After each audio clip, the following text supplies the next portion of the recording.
Very good morning, student. Student, our topic is going on depreciation. In the last video, we finished the topic straight line method. Today, we are going to start a new topic, depreciation by written down value method. So please see. Okay student, तो start करते बेटा। Written down value method से यदि हमने depreciation charge करना start किया तो उसमें क्या होगा। लास्ट जो लेक्चर आपने देखा था उसमें आपने देखा कि सर हम डेप्रिसिएशन जो चार्ज करते हैं वो किससे चार्ज करते हैं, एसएलएम से, स्ट्रेट लाइन मेथड से। और स्ट्रेट लाइन मेथड से में और WDV written down value method में थोड़ा सा डिफरेंस है। क्या डिफरेंस है वो आज आप सीखेंगे। पहली बात तो ये कि रिटन डाउन वैल्यू मेथड को आप शॉर्ट में डब्ल्यूडीवी कहते हैं, जैसे एसएलएम को शॉर्ट में एसएलएम कहते हैं, वैसे रिटन डाउन वैल्यू मेथड को डब्ल्यूडीवी कहते हैं। रिड्यूसिंग इंस्टॉलमेंट मेथड भी इसको कहा जाता है, डिमिनिशिंग बैलेंस मेथड भी कहा जाता है। रीजन क्या है, एसएलएम और डब्ल्यूडीवी में सबसे बड़ा फर्क ये होता है बेटा, असेट्स जो चीज़ हम परचेज करके लाते हैं बिजनेस में, जो टूल्स प्लांट परचेज करके लाते हैं, अगर हमने 1,00,000 रुपए का प्लांट परचेज किया एसएलएम में और सेम प्लांट अगर आपने परचेज किया और आप चलना चाहते हैं डब्ल्यूडीवी से, मतलब ये कंपनी ए है और ये कंपनी बी है, दोनों ने 1,00,000 रुपए का सेम मशीनरी परचेज किया और दोनों के यहाँ जो डेप्रिसिएशन का रेट है वो भी चलो ठीक है सेम कर देता हूँ 10%। लेकिन जब बात आए कि रिड्यूसिंग इंस्टॉलमेंट मेथड की, अच्छा एसएलएम में क्या होगा सर, एसएलएम में एक बार हम कर देंगे 10/100 और हर साल कितना लगेगा 10,000। लेकिन अगर हम डब्ल्यूडीवी की बात करते हैं तो डब्ल्यूडीवी में 10,000 1,00,000 पे जब आप 10% करेंगे तो यहाँ तो लगेगा कितना 10,000। लेकिन जब अगले साल आप करेंगे तो इस 1,00,000 में से पहले आपको 10,000 माइनस करना पड़ेगा और सामान की कीमत आएगी 90,000 और 90,000 पे 10% अगर आप लगाएंगे तो 9,000 स्टार्ट। मतलब पहले साल तो 10,000 लगा। अगर पहले साल हम एसएलएम और डब्ल्यूडीवी को देखें तो देखने से सर दोनों तो सेम लग रहा है, लेकिन जब नेक्स्ट ईयर या अपकमिंग ईयर में देखेंगे जो हमारा डब्ल्यूडीवी है उसके अमाउंट ऑफ डेप्रिसिएशन में लगातार जो है वो गिरावट देखने को आपको मिलेगा, लगातार कमी आएगी। ठीक है, इसीलिए इसको बोला जाता है, क्या जाता है, रिड्यूसिंग इंस्टॉलमेंट मेथड। ऐसा मेथड जिसमें जो डेप्रिसिएशन की इंस्टॉलमेंट है, जो डेप्रिसिएशन की किस्त आ रही है वो धीरे धीरे धीरे धीरे जो है वो घटती जाएगी। ठीक है बेटा, तो आप देख सकते हैं under this method as the value of asset is diminishing year after year, हर साल क्या होगा थोड़ा थोड़ा घटता जाएगा। The amount of depreciation charge every year also goes on decline, decline का मतलब कम होता रहेगा। फॉर एग्जाम्पल मैंने एग्जाम्पल लिया, if a machine is purchase for ₹10,000, यदि आपने एक मशीन 10,000 रुपये की परचेज कर लिया और इस पर 10% डेप्रिसिएशन लगा दिया तो ये हो जाएगा पहले साल का कितना 1,000 and depreciation charge 10% according to the written down value. The depreciation will be इस तरीके से, किस तरीके से करेंगे कि 10,000 की मशीनरी पे अगर आपने 10% डेप्रिसिएशन चार्ज किया और हम ये मान रहे हैं कि हम चल रहे हैं डब्ल्यूडीवी से, रिटन डाउन वैल्यू मेथड से, तो अगले साल जो डेप्रिसिएशन चार्ज होगा वो चार्ज होगा बुक वैल्यू पे। इस पे बुक वैल्यू मतलब सामान की बची हुई कीमत, असेट्स की बची हुई कीमत। असेट्स की बची हुई कीमत अगले साल जो होगी बेटा वो 10,000 में से पहले आप 1,000 माइनस करेंगे, कितना आएगा 9,000 और इस पे लगेगा डेप्रिसिएशन तो कितना आ जाएगा 900। सेम अगले साल अगर हम 10% लगाना चाहते हैं तो हमें क्या करना होगा, पहले निकालना होगा बुक वैल्यू। बुक वैल्यू का मतलब सामान की ओरिजिनल वैल्यू जो पिछले साल की है वो सर 9,000 है और पिछले साल का डेप्रिसिएशन कितना है वो 900 है, कितना आया 8,800 इंटू 10/100 तो ये आपका हो जाएगा 810। ठीक है, तो मतलब ये कह सकते हैं कि जिस समय हम डेप्रिसिएशन डब्ल्यूडीवी में लगाएंगे तो रिटन डाउन वैल्यू मेथड में डेप्रिसिएशन उस अमाउंट पे लगता है जितने की मशीनरी या जितने का असेट्स उस पर्टिकुलर टाइम पे बचा हो। जैसे जब आपने फर्स्ट ईयर में स्टार्ट किया उस समय असेट्स की कीमत कितनी थी, 10,000 था, तो 10,000 में 10% लगाया तो वेरी गुड आपने 1,000 निकाल लिया। लेकिन जब अगले साल जाएंगे तो अगले साल आपकी मशीनरी 10,000 की थोड़ी बची है, 10,000 में से पहले पिछले साल का डेप्रिसिएशन निकालिए तो कितना आया 9,000। इसको कहा जाता है बुक वैल्यू। हमारे जो एसेट्स हैं, एसेट्स में जो मतलब जो असेट्स हैं उस असेट्स का जो नेट वैल्यू है वो कितना है 9,000। 9,000 का 10/100 करेंगे 900। अब जब अगले साल हम जाएंगे थर्ड ईयर में लगाने के लिए, फर्स्ट ईयर का हो गया, ये सेकेंड ईयर का हो गया, ये थर्ड ईयर का, जब बेटा थर्ड ईयर में जाएंगे डेप्रिसिएशन लगाने तो सामान की कीमत पिछले साल कितनी थी सर 9,000 थी। 900 क्या था, ये पिछले साल का डेप्रिसिएशन था। मीन्स इस साल जब हम डेप्रिसिएशन लगाने जाएंगे तो हमारे सामने जो मशीनरी का वैल्यू होगा वो 8,100 होगा और जब हम इसका 10/100 करेंगे तो 810 रुपये आएगा। अब कितने लोग बता सकते हैं कि चौथे साल में कैसे होगा सर, चौथे साल में 8100 चौथे साल का अमाउंट मीन्स लास्ट ईयर का अमाउंट माइनस 810 लास्ट ईयर का डेप्रिसिएशन, इसका आप करेंगे 10/100। ठीक है, जो वैल्यू आएगी वो अगले साल के उसमें से माइनस हो जाएगी। मतलब ये कि डेप्रिसिएशन यहाँ पे जो है ईयर आफ्टर ईयर थोड़ा थोड़ा कम होता रहेगा। रिड्यूसिंग इंस्टॉलमेंट मेथड इसको कहते हैं, डिमिनिशिंग बैलेंस मेथड कहते हैं। मतलब क्या है कि डेप्रिसिएशन के अमाउंट में धीरे धीरे गिरावट देखी जाएगी, आप यहाँ पे डिक्लाइन होता देखेंगे।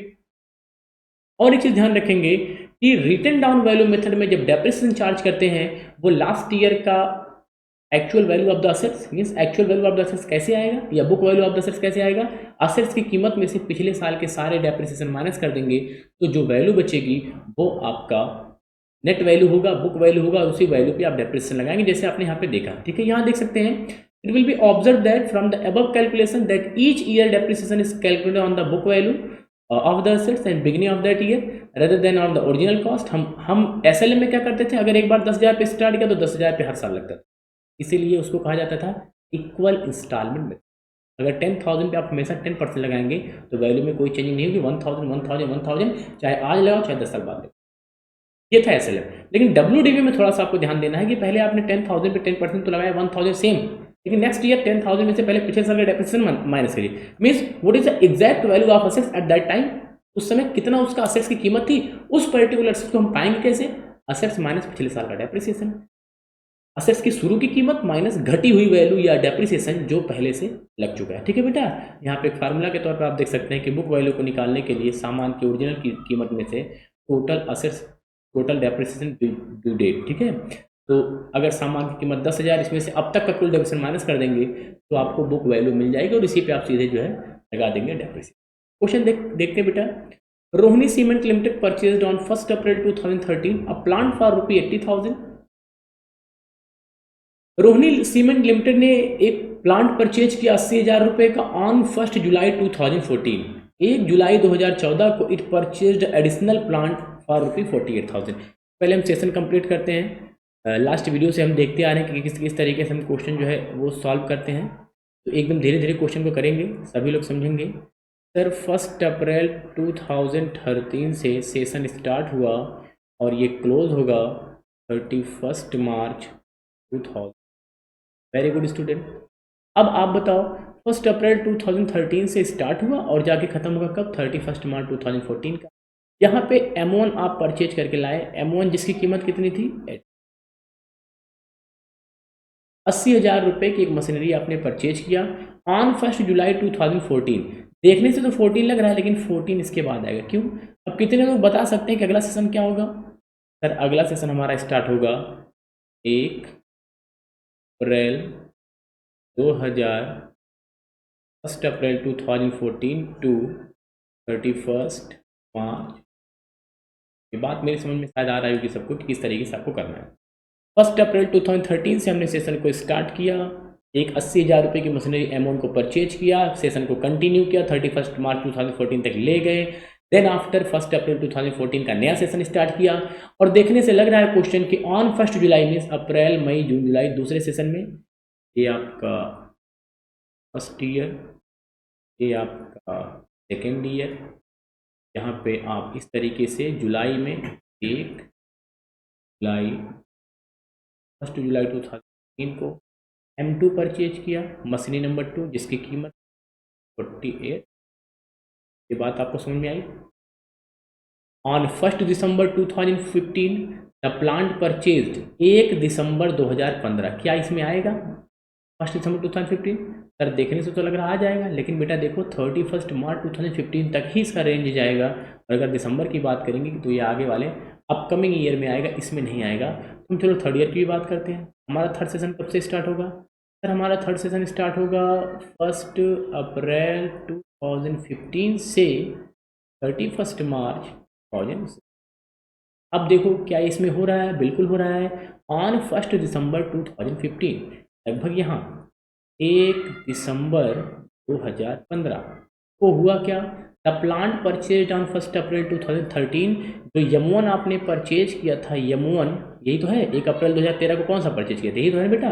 ऑन 1 अप्रैल 2013 जो 1 अप्रैल 2013 में परचेज किया था was sold off for ₹42,000। M2 को सेल कर दिया गया, M2 को सेल कर दिया गया 42,000। अब बराबर समझा? M2 को सेल कर दिया गया 42,000 में। इसके बाद ऑन द सेम डेट ये आपने सेल किया। On the same date a fresh plant was purchase for costing 75,000 और M1 तो चला गया, आपके पास दो मशीनरी है, एक M1 है एक M2 है। M1 तो बेच दिया और इसी दिन बेटा इसी सेम डेट पे आपने एक नई मशीनरी परचेज किया और उस नई मशीनरी को आप देख सकते हैं, नाम रखते हैं M4। कौन सी मशीनरी? Sorry M3। M2 है, अभी M3 आपने परचेज किया 75,000 का। कितने का परचेज किया बेटा? 75,000 का आपने एक नया मशीनरी परचेज किया 75। ये कह सकते हैं कि सर ये वही न्यू मशीनरी है, नई वाली ना बेटा। डेप्रिसिएशन इज प्रोवाइडेड 10% चार्ज करना है ऑन डिमिनिशिंग बैलेंस मेथड। जैसे डिमिनिशिंग बोला तुरंत आपके दिमाग में सर ये WDB की बात कर रहा है, रिटेन डाउन वैल्यू मेथड की बात कर रहा है। Accounts are close on 31 March every year. तो इस तरीके से करना, 3 साल का बनाना है आपको, मतलब यहाँ तक बनाना है। थर्ड ईयर आपका यही है, किस तरीके से स्टार्ट करेंगे क्वेश्चन। चलिए ठीक बेटा, सबसे पहले आपका ये है क्या परचेज किया आपने बेटा? प्लांट परचेज किया, तो लिखेंगे plant account. Plant account 1 April 2013। now write here to bank account. To bank account कितने के सामान बेटा? 80,000 रुपये का M1 है। टू बैंक अकाउंट M1,000, वहाँ पे 80,000 करके जाएंगे 31 मार्च 2015 बाई डेप्रिसिएशन। क्योंकि आप सेशन को देख पा रहे हैं कि इस बीच में और तो कुछ हुआ नहीं, एकदम सेम चला है, ठीक है। तो आप सीधे डेप्रिसिएशन चार्ज करेंगे 10%। तो बाई डेप्रिसिएशन अब 80,000 रुपये का 10/100 कर लीजिएगा, बाहर ही कर 8,000 आपका डेप्रिसिएशन हो गया। On that date 31 2014 remaining balance of the machinery by CD कैसे आएगा? सर इधर का अगर 80,000 होगा तो इधर का भी तो 80,000 होगा ना बेटा। 1000 में से माइनस कर देंगे, तो बैलेंसिंग करने के लिए रूल जानते हैं आप। 1000 टोटल कर देंगे दोनों तरफ। अगले साल के लिए आप पहले क्लोजिंग को ओपनिंग बनाइए। अगली डेट होगी आपकी 1 April 2014। Now balance to balance BD machinery own की कीमत आइए इधर लाइए 72,000। इसके बाद आपने सेशन स्टार्ट किया 1 अप्रैल 2015 से, ख़त्म कब होगा? 31 मार्च 2015 में। तो 14 से स्टार्ट किया, 15 में जाएगा। इसी बीच में आपने एक नया मशीनरी परचेज किया जिसका नाम है M2, ठीक है। M2 की कीमत कितनी है? 48,000। 1 जुलाई को परचेज किया, तो लिखेंगे 1 July 2014। Now again to bank account M2 machinery number 2 या प्लांट नंबर 48,000, ठीक है बेटा। 48,000 आप सब लिखा भी है कि 40,000 का परचेज। Very good. अब हम जाएंगे 31 मार्च 2015 में, क्योंकि इस सेशन में देख रहे हैं बीच में कोई इन्फॉर्मेशन नहीं है। अप्रैल से लेकर के जुलाई में थोड़ा सा दिक्कत आई थी जिसको आपने कंसिडर किया, बाकी कोई दिक्कत नहीं। तो डेप्रिसिएशन चार्ज करिए बाई डेप्रिसिएशन अकाउंट के पास दो मशीनरी है M1 M2। ये देखो बेटा, अगर SLM होता, SLM पे कितने पे लगता? हमेशा लगता कितने पे? 6,000 रुपये पे। क्योंकि हम चल रहे हैं WDB से, रिटन डाउन। तो M1 पे जो डेप्रिसिएशन लगेगा वो 80,000 में पहले पिछले साल का डेप्रिसिएशन, तभी तो आप देगा बुक वैल्यू। बुक वैल्यू कितने? 70,000 की पे 10% कितना हो जाएगा? देख भी रहे हैं आप कि 7,200 पे लगेगा है, तो 10% तो 7,200। इसके बाद M2 की अगर बात करें तो कितने का? 48,000। इस पे लगाएंगे 4,800। लेकिन बेटा 4,800 तब लगाएंगे जब हमने इसको पूरे साल यूज किया हो। हमने ये परचेज किया जुलाई में, और जुलाई से लेकर के मार्च तक में सिर्फ 9 मंथ हो। 9/12 का हो जाएगा 3,600। कर लीजिएगा 3,600 तो टोटल कर देंगे तो ये हो जाएगा 10,000। इसके बाद बैलेंसिंग निकालेंगे, बैलेंस CD। M1 कितने का, M1 आपका बचेगा 72,000 में से आप 7,200 माइनस कर दीजिए, कितनी कीमत हो जाएगी, देखिए ये इस तरीके से 2,000 माइनस 7,000, क्या आपका बचेगा 72,000 माइनस 7,200, आपका हो जाएगा 74,800, कर लीजिएगा 70,800 का ये बचा, और यहाँ 48,000 में से अगर आप 3,600 माइनस कर देंगे बच जाएगा 44,400, ठीक है। दोनों को टोटल कर दीजिए, इधर का टोटल करेंगे क्या आपका आ जाएगा 1,00,000, कितना बेटा ये 20,000, जी बिल्कुल 1,20,000, इधर भी करेंगे 1, देखिए 1,20,000, अब ये नहीं जोड़ के आपने रखा है तो बैलेंसिंग आ जाएगा कि 1,20,000 माइनस 10,800, 1,09,000, ये आएगा ही, कर लीजिएगा, ठीक है बेटा। अब इसको हम ट्रांसफ़र करते हैं नेक्स्ट ईयर, ये डेट है आपका 31 मार्च 15 का, ट्रांसफ़र करेंगे 1 April 2016, sorry 15, balance BD, to balance BD, machinery 1 machinery 2 जैसे है वैसे रख दीजिए, ज़्यादा दिमाग लगाने की ज़रूरत अभी नहीं है। 44,400 टोटल हो जाएगा 1,09,000।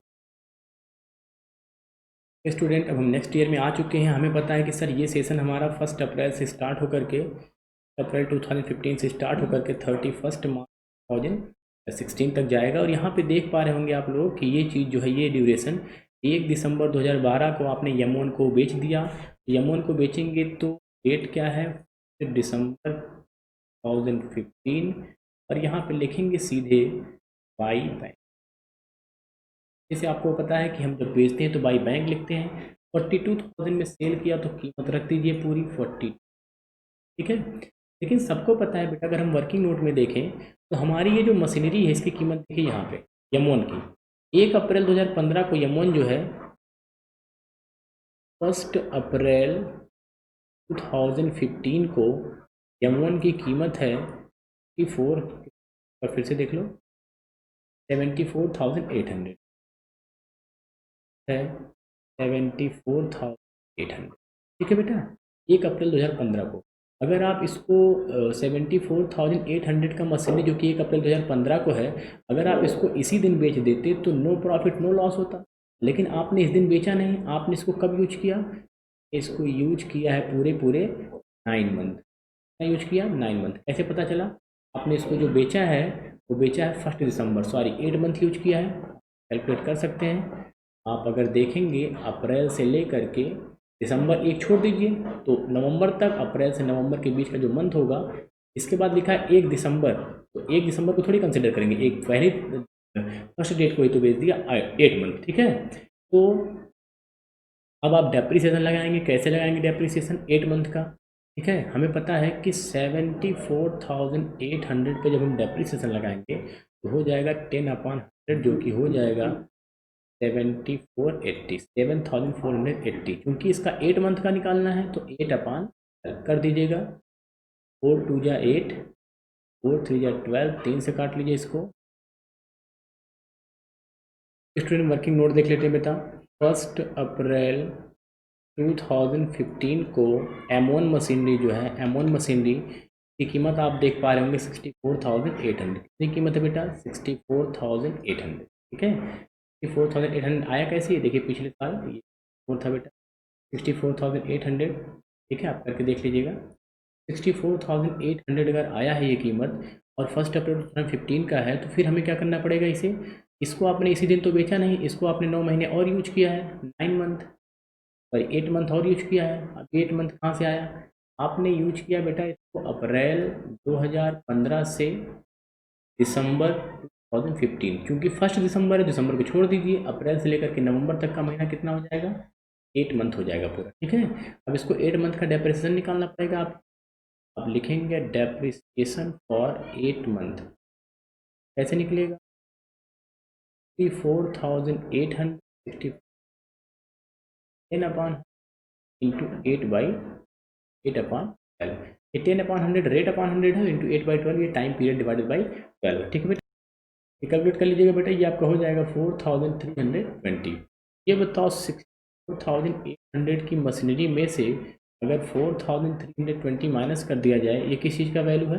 ये डेप्रिसिएशन का वैल्यू कितने महीने का? 8 मंथ। ठीक है, अगर आप इसको माइनस कर देते हैं तो जो बची हुई कीमत होगी वो हो जाएगा 60,480 रुपये। कितना? 4480। अगर ये इतने में बिकेगी तो नो प्रॉफिट नो लॉस, लेकिन आपने बेचा है कितने में इसको आपने बेचा है ओनली 42,000। 40,000 में आप सेल कर दिया। ठीक है, तो जो लॉस हो जाएगा आपका वो 18,480। ये आपका क्या हो गया? लॉस हो गया। चलिए देखिए, इसमें बाई बैंक से 42,000 में बेच दिया और सेम डेट पे दिसंबर 2015 पे ही पहले डेप्रिसिएशन बाई डेप्रिसिएशन 8 मंथ कितना हो जाएगा? 8 मंथ का डेप्रिसिएशन हो जाएगा बेटा, अभी आप निकाल के आए हैं 4320 4320 के बाद by statement of PL means loss on sale of machine, जो कि 18,480 रुपये अभी आप कैलकुलेट करके लाए और ये सेम डेट पे हुआ। ठीक है, तो ये तीन ट्रीटमेंट आपने किया, एक तो बेचने से, एक डेप्रिसिएशन, दूसरा लॉस से। उसके बाद हम चलेंगे, क्लोज करेंगे बुक को 31 मार्च 2016 में। लेकिन इसके पहले एक चीज़ और देखें बेटा, उसी डेट पे जिस दिन आपने मशीनरी को बेचा है उसी दिन एक M3 आई है, न्यू मशीनरी 75,000 रुपये की। और जब मशीनरी परचेज करते हैं तो बैंक लिखेंगे ही 1 दिसंबर 2015 में to bank new machinery is coming in your business for ₹75,000 और इसका नाम रखेंगे M3 मशीनरी। ठीक है, 75,000 31 मार्च 2016 में पहुंचेंगे, मतलब 3-4 महीने बाद और सेशन को कंप्लीट करेंगे। बाई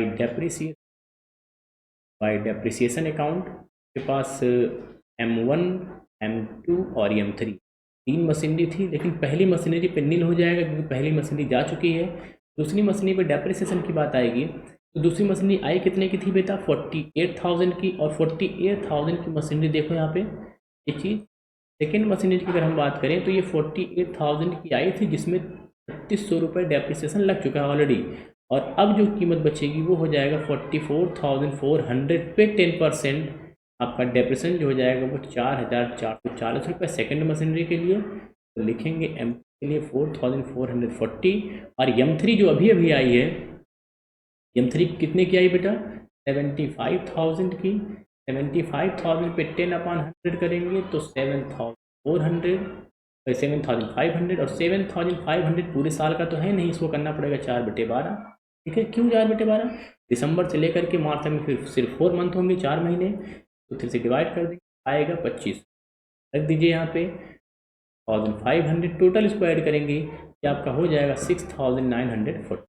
के बाद बाई बैलेंस CD बचा हुआ बैलेंस 31 मार्च 2016 का। M2 बचेगा, M3 बचेगा, M1 जा चुका है, M2 कितना बचेगा? पिछले साल कितना था बेटा? 44,400 में से देखो 44,400 में से 4,440 माइनस कर देंगे। और यहाँ जो M3 आई है वो 75,000 में से सिर्फ 2,500 माइनस कर। ठीक है, आप चाहें तो इसको सीधे कर सकते हैं, ये आपका हो जाएगा 70,500 इसका, और इसका हो जाएगा बेटा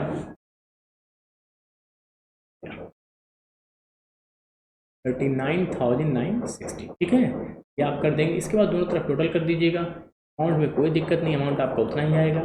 ये टोटल यहाँ से ऐड करेंगे और ये, ठीक है, आपका अमाउंट हो जाएगा 184,200 184,200। कोई डाउट की बात नहीं है, इसी तरीके से थोड़ा सा कॉम्प्लिकेटेड है क्योंकि कैलकुलेशन यहाँ पे ज़्यादा है। थोड़ा सा वर्किंग नोट पे भी ध्यान रखिएगा, ये वर्किंग नोट 1 है और ये आपका वर्किंग नोट 2 था मशीनरी के लिए। ठीक है बेटा, कर लीजिएगा, कोई डाउट की बात नहीं होनी चाहिए। होमवर्क के तौर पे आपको 2 MCQ हैं और 2 सेम क्वेश्चन है, सेम टॉपिक पे बेस्ड है। ठीक है, जैसे आपको करना है स्टूडेंट। तो I think that is enough for today. Thank you, have a nice day.